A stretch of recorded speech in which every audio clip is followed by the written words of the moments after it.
तो इस वीडियो में हम देखेंगे कि कैसे हम घर बैठे बैठे पंजाब नेशनल बैंक पे अपना एक जीरो बैलेंस सेविंग्स अकाउंट खुलवा सकते हैं। अब पंजाब नेशनल बैंक में अपना जीरो बैलेंस सेविंग्स अकाउंट खुलवाने के लिए सबसे पहले आपको गूगल प्ले स्टोर पे या फिर ऐप स्टोर से कहीं से भी आप इंस्टॉल कर सकते हो। तो सबसे पहले आपको इनकी एप्लीकेशन इंस्टॉल करनी है जिसका नाम है पीएनबी वन एप्लीकेशन। ये एप्लीकेशन इंस्टॉल करने के बाद इस एप्लीकेशन को जब आप ओपन करोगे तो कुछ एक बेसिक परमिशंस ये मांगेगा, तो यहाँ पे आपको अलाउ अलाउ के ऑप्शन पर क्लिक करना है। ठीक है जी। उसके बाद कुछ ऐसा इंटरफेस आपके सामने दिखाई देगा। दो ऑप्शन दिखा रहे हैं, पहला प्रोसीड टू लॉगिन और दूसरा ओपन अकाउंट। जिनका ऑलरेडी अकाउंट है वो प्रोसीड टू लॉगिन करके इसकी मोबाइल बैंकिंग एप्लीकेशन को यूज कर सकते हैं। जिसका कोई भी अकाउंट नहीं है तो वो यहाँ पे सिंपली नीचे ओपन अकाउंट के ऑप्शन पे उसको क्लिक करना होगा। तो हम यहाँ पे ओपन अकाउंट के ऑप्शन पे क्लिक कर देंगे। अगले पेज पे क्या बोल रहा है कि do you have an account with us. तो हमारा अभी तक कोई अकाउंट नहीं, हम तो नया अकाउंट खोल रहे हैं, तो सिंपली मैंने यहाँ पे नो के ऑप्शन को सिलेक्ट कर लिया। उसके बाद नीचे ही आई एग्री के सामने चेकबॉक्स दिखाई दे रहा है। इस चेकबॉक्स के ऑप्शन और इस चेकबॉक्स के ऊपर जो है हम क्लिक करेंगे। चेकबॉक्स पे जैसे ही क्लिक करेंगे ये कंसेंट फॉर्म खुल जाएगा। सिंपली नीचे आपको आई एग्री के ऑप्शन के ऊपर क्लिक करना है। अच्छा जी। उसके बाद सिंपली ये चेकबॉक्स सेलेक्ट हो जाएगा और उसके बाद नीचे हम कंटिन्यू के ऑप्शन पे क्लिक कर देंगे। ठीक है जी। अगले पेज पे कुछ ऐसा इंटरफेस दिखाई दे रहा है। ये बोल रहा है आइडेंटिफाई योरसेल्फ, जिसमें बोल रहा है कि name as per KYC document. तो आपका पैन कार्ड और आधार कार्ड पे जो भी स्पेलिंग के साथ नाम लिखा हुआ है, जैसे मान लो किसी का नाम राकेश कुमार है पैन कार्ड और आधार कार्ड पे, तो राकेश कुमार ही यहाँ लिखना है। यहाँ पे ऐसा मत लिखना राकेश कुमार सिंह या कुछ भी ऐसा। तो जैसा नाम है वही एज इट इज एंटर करना है। ठीक है। तो यहाँ पे name as per KYC document हम यहाँ एंटर कर देंगे नाम अपना। नीचे मोबाइल नंबर एंटर करेंगे। ये कैप्चा दिखा रहा है, जैसे मेरे में दिखा रहा है 65 + 6, तो यहाँ पे मैंने यहाँ पे क्या नाम है 71 एंटर कर दिया। उसके बाद नीचे सेंड ओटीपी के ऑप्शन पे हम क्लिक कर देंगे। उसके बाद हमारे मोबाइल फोन पर वेरिफिकेशन के लिए एक ओटीपी भेजा जाएगा। सिंपली वो ओटीपी एंटर करेंगे और नीचे प्रोसीड के ऑप्शन पर क्लिक करेंगे। फिर उसके बाद अगले पेज पे क्या बोल रहा है कि वही आइडेंटिफाई योरसेल्फ, नाम तो ये दिखा रहा है, नीचे ईमेल आईडी पूछ रहा है, तो हम यहाँ पे अपनी ईमेल आईडी एंटर कर देंगे। ईमेल आईडी एंटर करने के बाद सिंपली नीचे सेंड ओटीपी के ऑप्शन पे क्लिक करेंगे। फिर हमारी ईमेल आईडी पर अब वेरिफिकेशन के लिए एक ओटीपी भेजा गया हमारी ईमेल आईडी की वेरिफिकेशन के लिए। वो ओटीपी आपको चेक करना है, सिंपली ओटीपी एंटर करना है। उसके बाद नीचे वेरीफाई एंड प्रोसीड के ऑप्शन पर क्लिक करना है। उसके बाद अगले पेज पे अब हमारे को ऑथेंटिकेशन करना है। तो यहाँ पे बोल भी रहा है कि चूज योर ऑथेंटिकेशन टाइप। तो नीचे सिंपली आधार कार्ड ही ये दिखा रहा है। तो अब हमें क्या करना है, हमें अपना आधार कार्ड का नंबर एंटर करना है। यहाँ आधार नंबर वाले ऑप्शन में, तो यहाँ पे हम अपना आधार नंबर एंटर कर देंगे। आधार नंबर एंटर करने के बाद सिंपली नीचे ये चेकबॉक्स दिखा रहा है। चेकबॉक्स पे लिखा हुआ है I agree to Aadhaar declaration. इस चेकबॉक्स को सिंपली आपको सेलेक्ट करना है। जैसे इस चेकबॉक्स को आप सेलेक्ट करोगे ना, ये एक तरह से डिक्लेरेशन फॉर्म खुल जाएगा। सिंपली आपको यहाँ पे आई एग्री के ऑप्शन पे क्लिक करना है। उसके बाद आपके आधार कार्ड से लिंक्ड मोबाइल नंबर पर वेरिफिकेशन के लिए एक ओटीपी भेजा जाएगा। वो सिंपली ओटीपी आपको एंटर करना है। ओटीपी एंटर करने के बाद नीचे आपको वैलिडेट ओटीपी के ऑप्शन पे क्लिक करना है। जैसे ही आप वैलिडेट ओटीपी के ऑप्शन पे क्लिक करोगे ना, यहाँ पे आपको ऊपर मैसेज भी दिखा रहा है, Aadhaar has been successfully validated, kindly complete your journey within 72 hours. यानी ये बोल रहा है कि आपका आधार सक्सेसफुली वैलिडेट हो चुका है। अगले 72 घंटों के अंदर अंदर आपको ये अकाउंट ओपन करना है, अदरवाइज जो आपका अकाउंट है वो जो फॉर्म है वो एक तरह से कैंसिल हो जाएगा। खैर कोई बात नहीं। अब इस पेज को हम नीचे की इसको ओके करेंगे। इस पेज को नीचे की तरफ स्क्रॉल डाउन करेंगे। नीचे की तरफ जब हम स्क्रॉल डाउन करेंगे तो यहाँ पे पैन वेरिफिकेशन के लिए बोल रहा है। तो सिंपली नाम आपका दिखा ही रहा है, डेट ऑफ बर्थ भी दिखा रहा है, बीच में पैन नंबर पूछ रहा है। तो जो भी हमारा पैन कार्ड पे नंबर लिखा हुआ है पैन नंबर, वो पैन नंबर हम एंटर करेंगे और नीचे वैलिडेट के ऑप्शन पे क्लिक करेंगे।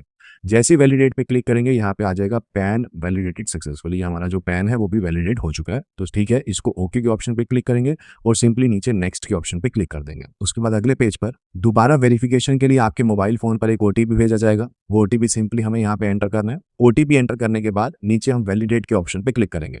वैलिडेट के ऑप्शन पे क्लिक करते ही यहाँ पे हमारे सामने मैसेज भी दिखा रहा है कि जी OTP validated successfully, kindly click on next to proceed. तो ठीक है, यहाँ पे हम ओके पे क्लिक करेंगे। उसके बाद नीचे नेक्स्ट के ऑप्शन पे क्लिक कर देंगे। उसके बाद अगले पेज पे यहाँ कस्टमर डिटेल में सबसे पहले ये पर्सनल डिटेल पूछ रहा है।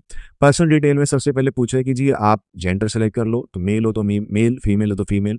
फिर ऐसी प्रीफिक्स के अंदर मिस्टर मिसेज जो भी आपका प्रीफिक्स है वो सेलेक्ट करोगे। फिर ऐसे आपको फर्स्ट नेम एंटर करना है। मिडल नेम अगर है तो अच्छी बात है, अदरवाइज खाली भी छोड़ सकते हो। ऐसे फिर आपको अपना लास्ट नेम एंटर करना है। फिर अपनी डेट ऑफ बर्थ एंटर करनी है।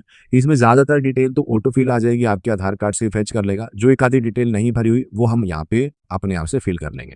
नीचे कम्युनिकेशन एड्रेस, परमानेंट एड्रेस, ये भी अधिकतर बार मैंने देखा है कि ऑटो फिल आ जाता है, लेकिन कई बार क्या होता है कि कई बार ऑटो फिल नहीं आता, तो आप अपना परमानेंट एड्रेस और कम्युनिकेशन एड्रेस दोनों एंटर करोगे। परमानेंट एड्रेस होता है कि जो आपका खुद का घर है, जैसे आधार कार्ड पे जहाँ पे आपका एड्रेस है वो हो गया आपका परमानेंट एड्रेस। लेकिन मान लो किसी का आधार कार्ड पे एड्रेस दिल्ली का है, ठीक है जी, और उसका खुद का घर है वो, तो ये तो उसका परमानेंट एड्रेस हो गया। लेकिन मान लो वो जॉब कर रहा है मुंबई में, और मुंबई में वो किराए के मकान पे रहता है, तो मुंबई वाला एड्रेस क्या हो गया उसका, एक तरह से कम्युनिकेशन एड्रेस हो गया, जहाँ पे वो फिलहाल वो रह रहा है। तो वेलकम किट वगैरह जो भी डेबिट कार्ड वगैरह होगा सब कुछ कम्युनिकेशन एड्रेस पे भेजा जाएगा बैंक की तरफ से, ठीक है जी। तो ये सब कुछ एंटर करने के बाद नीचे हम नेक्स्ट के ऑप्शन पे क्लिक कर देंगे। उसके बाद अगले पेज पे यहाँ से कुछ एक एडिशनल डिटेल पूछ रहा है, जिसमें सबसे पहले बोल रहा है मैरिटल स्टेटस, तो अगर शादी हो गई तो मैरिड, नहीं हुई है तो सिंगल, ठीक है। तो ये बेसिक डिटेल आपको एंटर करनी है, जैसे नीचे फादर नेम, मदर नेम, अगर शादी हो गई है तो स्पाउस नेम, मतलब अगर कोई फीमेल अकाउंट खोल रही है तो अपने हस्बैंड का नाम आ जाएगा उसके स्पाउस में, कोई मेल अकाउंट खोल रहा है तो उसकी वाइफ का नाम आ जाएगा स्पाउस में, ठीक है। तो ये करने के बाद फिर उसके बाद नीचे रिलीजन सेलेक्ट करना है, हिंदू, मुस्लिम, सिख, ईसाई, जो भी आपका रिलीजन है। फिर ऐसी कैटेगरी सेलेक्ट करनी है, SC ST OBC जनरल, जो भी आपकी कैटेगरी है वो आपको सेलेक्ट करना है। फिर उसके बाद नंबर ऑफ डिपेंडेंट्स पूछ रहा है कि मान लो लेटेस्ट सपोज किसी की शादी होगी और उसके 2 बच्चे हैं, तो 2 लोग निर्भर है ना उसके ऊपर, तो नंबर ऑफ डिपेंडेंट्स में 2 आ जाएगा यहाँ पे। अगर किसी की शादी नहीं हुई तो कोई डिपेंडेंट नहीं है तो 0 आ जाएगा, ठीक है। अच्छा, फिर ऐसे ही नीचे क्या पूछ रहा है, रेजिडेंशियल स्टेटस, तो यहाँ पे हम इंडिविजुअल सेलेक्ट कर लेंगे, ठीक है जी, कि इंडिविजुअल खुद का घर है। तो अच्छा, उसके बाद कस्टमर टाइप के अंदर अलग अलग ऑप्शन दिखा रहा है कि आप कस्टमर टाइप कैसा, आपका कस्टमर टाइप है, पंचायत हो, पेंशनर हो, पंजाब पुलिस हो, रेलवे हो, तो जो भी है यहाँ पे अदर इंडिविजुअल आ रहा है, तो सिंपली आप इसको सेलेक्ट कर लेना। फिर कस्टमर स्टेटस के अंदर अगर मान लो किसी को कुछ प्रॉब्लम है तो वो हैंडीकैप्ड सेलेक्ट कर सकता है, सब कुछ नॉर्मल है तो अदर्स के ऑप्शन को आप सेलेक्ट कर सकते हो, ठीक है जी। फिर ऐसी एजुकेशन क्वालिफिकेशन पूछ रहा है, below SSC, graduate, HSC, other, professional, post graduate, तो जो भी आपकी एजुकेशन क्वालिफिकेशन है वो आप सेलेक्ट कर लेना। फिर यहाँ पे mode of operation self he select करोगे। डॉक्यूमेंट फॉर इनकम, यहाँ पे स्लैश टर्नओवर, यहाँ पे नो सेलेक्ट करोगे। एक्सपेक्टेड एनुअल क्रेडिट, कि साल में कितना एक पैसा आपके अकाउंट में आ जाएगा, ठीक है जी। तो कुछ भी डाल सकते हो, 50,000, 1 लाख, 2 लाख, जितना भी डालो उसमें कोई प्रॉब्लम नहीं है, एक्सपेक्टेड ही है, अंदाजा पूछ रहे हैं कितना एक अमाउंट आएगा आपके अकाउंट में साल भर में।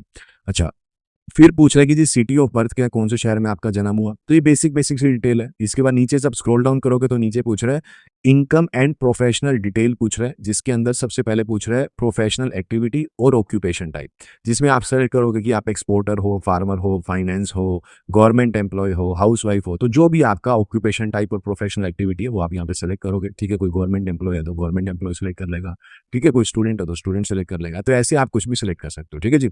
अच्छा, फिर एनुअल इनकम पूछ रही है, साल में कितना पैसा कमाते हो, मान लो आप साल में 50,000 कमाते हो, ठीक है जी, तो सॉरी, मान लो आप साल में 5 लाख कमाते हो, तो यहाँ पे 5 लाख आप एंटर कर दोगे, तो जितना भी पैसा आप साल में कमाते हो तो उतना एंटर करोगे। कोई स्टूडेंट है तो यहाँ पे 0 भी एंटर कर सकता है।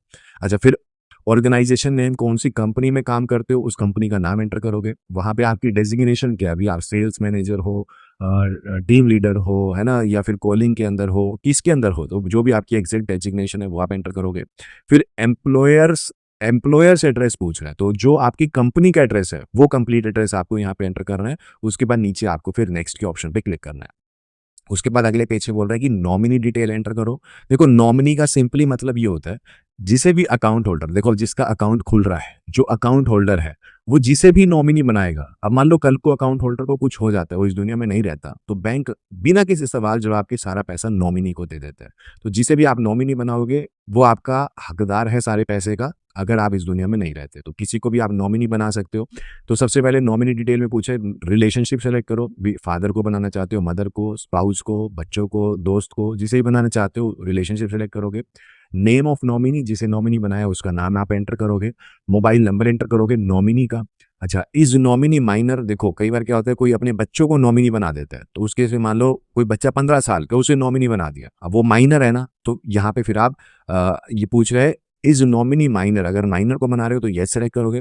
फिर नॉमिनी की डेट ऑफ बर्थ है आप यहाँ पे सेलेक्ट करोगे। अच्छा, फिर नॉमिनी का एड्रेस एंटर करोगे। अब ये बोल रहे हैं is nominee address same as applicant permanent address, कि यानी कि जो आपका परमानेंट एड्रेस है क्या वही नॉमिनी का एड्रेस है, अगर दोनों का सेम है तो यस सेलेक्ट करोगे।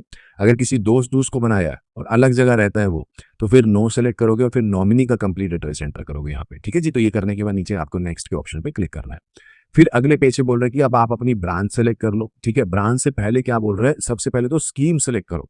अब देखो यहाँ पे बोल रहे हैं स्कीम के अंदर कि कौन सा अकाउंट खोलना है Punjab national bank zero balance account का। ठीक है, तो यहाँ पे अलग अलग अकाउंट है। अगर तो मान लो आप जीरो बैलेंस अकाउंट खोलना चाहते हो तो सबसे नीचे ऑप्शन आ रहा है PNB basic savings bank deposit account, इसे आप खोल सकते हो। लेकिन ये मैं रिकमेंड नहीं करूंगा। रीजन ये है कि ये जो अकाउंट है बेसिक सेविंग अकाउंट है, तो इसकी लिमिटेशन बहुत है कि महीने में 10-1 हज़ार से ज्यादा का ट्रांजेक्शन नहीं कर सकते, साल में 1 लाख रुपए से ज्यादा का नहीं कर सकते, बहुत बार इसका सर्विस लो रहता है।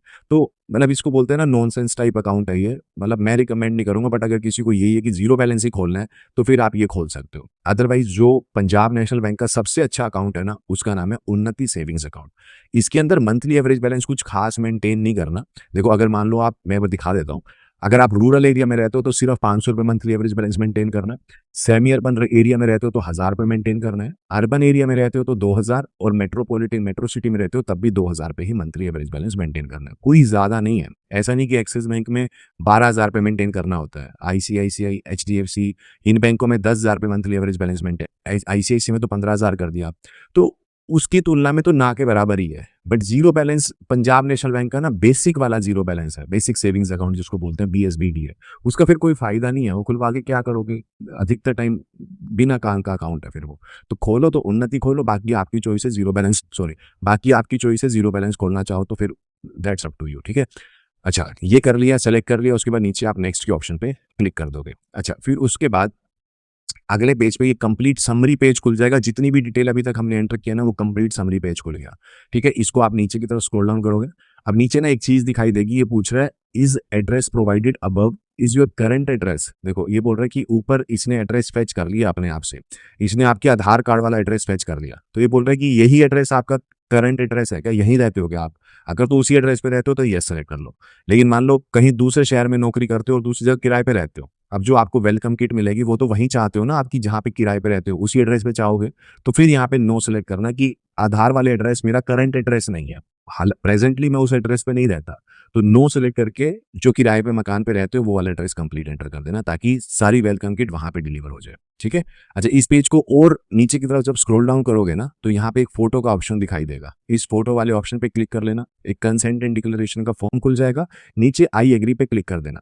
इससे होगा क्या, इससे जो आपकी फोटो आधार कार्ड पे है ना वही फोटो आपकी बैंक अकाउंट के साथ भी फैच हो जाएगी। ठीक है, फिर अगले पेज पे शेड्यूल वीडियो केवाईसी का ऑप्शन आ रहा है, सिंपली नीचे प्रोसीड अहेड के ऑप्शन पे क्लिक कर देना। फिर अगले पेज पे ये वी केवाईसी यानी वीडियो केवाईसी का पेज दिखा रहा है, बेसिक डिटेल दिखा रहा है, आपका नाम, ईमेल, मोबाइल नंबर, कुछ नहीं करना आपको, सिंपली नीचे नेक्स्ट के ऑप्शन पे क्लिक करना है। फिर अगले पेज पे ये सब कुछ दिखाएगा, नीचे पेज को स्क्रॉल डाउन करना, नीचे चेकबॉक्स को सिलेक्ट करना और गेट स्टार्टेड के ऑप्शन पे क्लिक करना। इसके बाद आपकी जो वीडियो कॉल है वो स्टार्ट हो जाएगी। पीएनबी का एक एम्प्लॉय आपके सामने आ जाएगा। ठीक है, वो ये बोलेगा कि बेसिकली सीधे बैठ जाओ, एक तो वो आपकी फोटो कैप्चर करेगा, ओरिजिनल पैन कार्ड आपको दिखाना होगा वीडियो कॉल पे, और एक ब्लैंक पेपर पे उसके सामने आपको सिग्नेचर करके दिखाने होंगे। ये 2-3 चीजें करनी है, उसके बाद जो आपका अकाउंट है वो खुल जाएगा और जो भी सारी की सारी फॉर्मेलिटीज है वही हो चुकी है। 1 हफ्ते के अंदर वेलकम किट जो है आपके घर पे डिलीवर कर दी जाएगी।